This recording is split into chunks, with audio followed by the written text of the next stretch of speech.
Day racing tayo ngayon sa Metro Turf, June 7. So, mimili na lang ako ng mga karera na i-analyze. Napili ko ngayon yung race number 5 kasi parang nakita ko na mahirap yung karera na to. Halos dalawa lang ang walang panalo dito. Tingin ko yung 6 at 7. Lahat pwede na manalo yan. Yung dos din wala.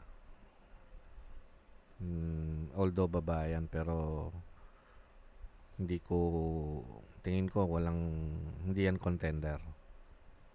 So nakikita nyo ngayon yung mga best performance nila. So yan yung best nila na record from the last 6 runs. Kung i-arrange natin by running style kasi a-analyze ako palagi sa pacing. So, mauuna talaga dyan si Southern Man. Kasi yung kanyang running style is front runner. Tapos, speed points niya 6. Bukod sa yung maximum velocity niya, o yung aire, 17.8. Tignan natin kung sino yung magaling base sa best time. Best performance, sorry. Nagbabase kasi talaga ako sa rating at saka sa speed figure. Ito yung speed figure, ito yung box rating, ito yung converted time. Kung titignan natin base sa box rating at saka speed figure sa best run, si Southern Man ang may pinaka maganda. Translated to converted time, 73.7. Ang susunod naman is si Arrogante. Sorry.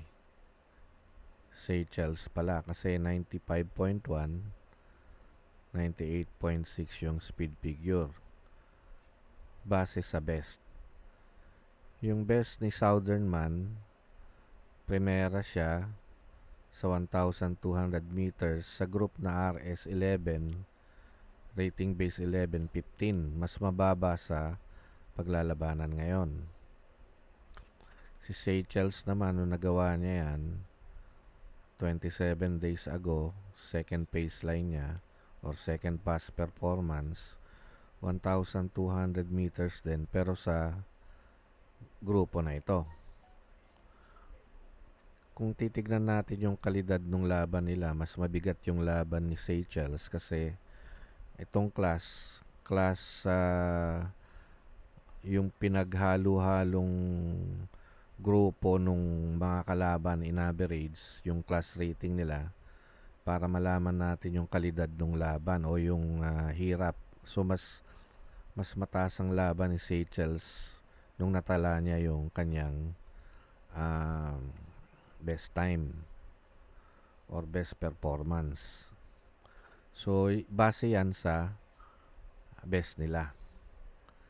Ngayon, syempre, medyo matatagal na yan, 49 days ago, 27 days ago kay Seychelles.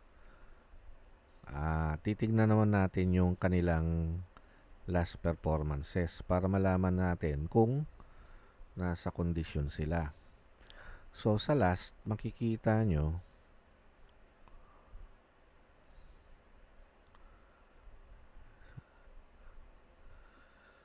si Seychelles ang may pinakamagandang performance. Last yun Seychelles. Same group. Tapos susunod si Bababoom. Yan. Sa last performance. So meron na tayong tatlong na highlight. Southern Man, Bababoom, Seychelles. So base dun sa last tsaka sa best, silang tatlo. Pero kailangan natin kasing mag-analyze base sa pacing. So ito yung base sa pacing na kumuha tayo ng kanya-kanyang performance. Nakala nating yun ang match up talaga para sa pace na ito. So dito makikita natin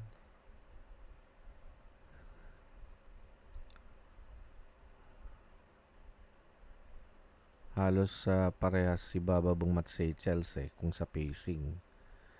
Si Arrogante, kung kukunin natin yung second niya, no? Labang siya ngayon dun sa dalawa. Kaya mahirap talaga to Pero nandun pa rin si Southern Man. Tsaka yung laban na to, same group din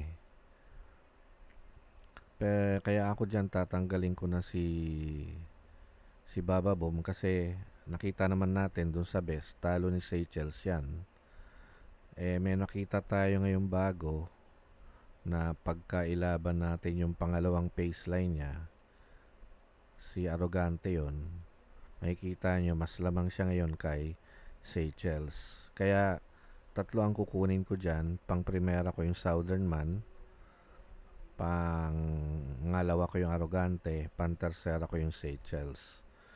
So siguro naman kahit isa lang ang binibigay kong tip sa inyo o susubukan natin dagdagan ngayon, araw na ito, madadali din naman ninyo na lumalabas yung napipili ko kahit isa lang kesa magbibigay ako ng marami pero lalabas doon dalawa lang o tatlo. Mas gusto ko kasi yung binibigay kong tip may quality.